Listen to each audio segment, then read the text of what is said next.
আপনি ৭১ সালে আপনি একটা বাঙালি জাতিরাষ্ট্র তৈরি করবেন, কিন্তু আপনি সেখানে কেন পশ্চিম বাংলার আমাদের বাঙালি ভাইদেরকে আপনি ইনক্লুড করলেন না? যার জন্ম না হলে পৃথিবীর বুকে মুসলিম জাতিসত্তার ভিত্তিতে কোনো স্বাধীন সার্বভৌম রাষ্ট্রের সৃষ্টি হতো না।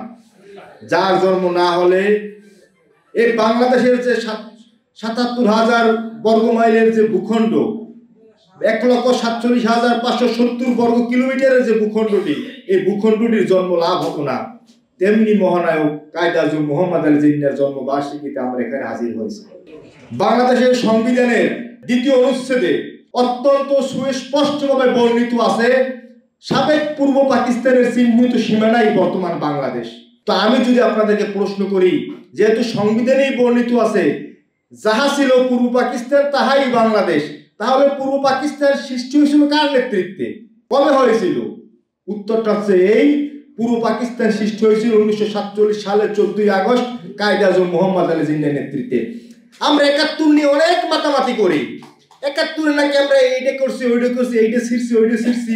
আমি একটু অন্যভাবেই বললাম, কিন্তু ৭১ কি বাংলাদেশের ভূখণ্ডে যে ৪৭ সালের ১৪ই আগস্ট যে ভূখণ্ডটুকু পেয়েছিলাম, ৭১ সালের ১৬ই ডিসেম্বর কি ১ ইঞ্চি ভূখণ্ডকে বাড়াইতে পারছে?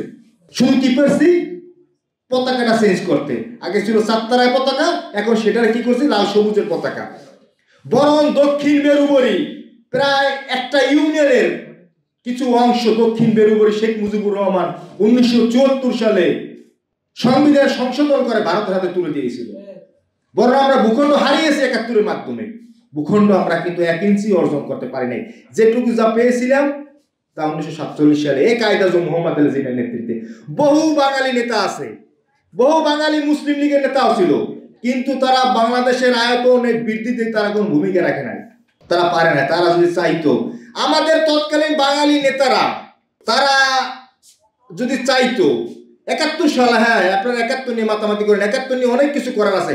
আপনি ৭১ সালে আপনি একটা বাঙালি জাতিরাষ্ট্র তৈরি করবেন, কিন্তু আপনি সেখানে কেন পশ্চিম বাংলার আমাদের বাঙালি ভাইদেরকে আপনি ইনক্লুড করলেন না? আপনি ত্রিপুরার বাঙালিদেরকে কেন আপনি ইনক্লুড করলেন না? আপনি কোচবিহার যারা আছে, আপনি আসামের যারা বাঙালি আছে, তাদেরকে আপনি কেন ইনক্লুড করলেন না? ৭১ যখন এই বাঙালি মুক্তিযোদ্ধারা ভারতে গিয়েছে, আশ্রয় নিয়েছিল, তখন ওখানকার মুসলমানরা কি বলেছিল জানেন? বহু মুক্তিযোদ্ধার কাছ থেকে আমরা শুনেছি যে ভাই, আমাদের পালানোর মতো একটা জায়গা ছিল, আপনারা সেটাও নষ্ট করতে আসছেন।